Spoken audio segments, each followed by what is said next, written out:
પંચમહાલ જિલ્લાના સહેરા પોલીસ મથકના PI R.K.. રાજપૂતને ખાનગી રાહે બાતમી મળી હતી કે સહેરા તાલુકાના શેખપુર ગામના મુવાડી ફળિયામાં રહેતા સામંતસિંહ જુવાનસિંહ રાઠોડની પાસે એક શંકાસ્પદ બાઇક છે, જે બાતમીના આધારે પીઆઈ આર.કે. રાજપૂતે સહેરા પોલીસની ટીમ સાથે રાખેલ બાતમીવાળા ઈસમ શેખપુર ગામના સામંતસિંહ જુવાનસિંહ રાઠોડને શંકાસ્પદ બાઇક સાથે ઝડપી પાડ્યો હતો। તેની સઘન પૂછપરછ કરતા તેણે આ બાઇક સહિત અલગ જગ્યાએથી અન્ય બાઇકોની પણ ચોરી કરી હોવાનું કબૂલાત કરતા પોલીસે તેની પાસેથી અલગ અલગ કંપનીની અલગ અલગ મોડલની 19 નંગ બાઇક, જે કિંમત ₹3,35,000નો મુદ્દામાલ ઝડપી પંચમહાલ જિલ્લાના ગોધરા ટાઉન એ ડિવિઝન પોલીસ મથક અને વડોદરા જિલ્લાના કારેલીબાગ અને હરણી પોલીસ મથકમાં નોંધાયેલ વિવિધ બાઇક ચોરીના ગુનાઓને ડિટેક્ટ કરી ચોરીની 19 જેટલી બાઇકો સાથે આરોપી સામંતસિંહ જુવાનસિંહ રાઠોડને ઝડપી પાડવામાં મોટી સફળતા મેળવી હતી। બ્યુરો રિપોર્ટ જુબેરભાઈ પિંજિયા, ગોધરા, પંચમહાલ। શહેરા પોલીસ સ્ટેશન પંચમહાલ જિલ્લામાં આવે છે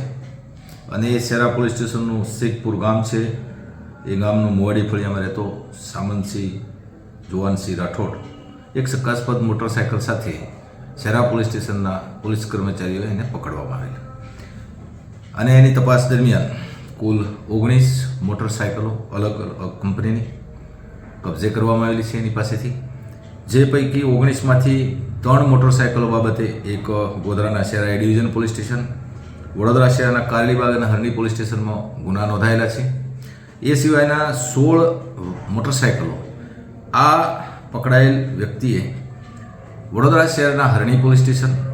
અને કારેલીબાગ પોલીસ સ્ટેશનના અલગ અલગ વિસ્તારોમાંથી ચોરી કરેલાનું કબૂલાત કરેલી છે અને એ 16 વાહન માલિકોનો સંપર્ક શહેરા પોલીસ સ્ટેશને ના પોલીસ ઇન્સ્પેક્ટર મિસ્ટર રાજપૂતે કરી લીધેલો છે અને એ 16 વાહનો આ 2 પોલીસ સ્ટેશનમાંથી ચોરાયેલા છે અને આગળની નિયમ મુજબની કાર્યવાહી ચાલુ છે। એટલે કે પંચમહાલ જિલ્લાના શહેરા પોલીસ સ્ટેશનના police inspector mister R.K.. Rajput અને એમની ડિસ્ટાફની ટીમે ક્રાઇમ કોન્ફરન્સમાં વખતો વખત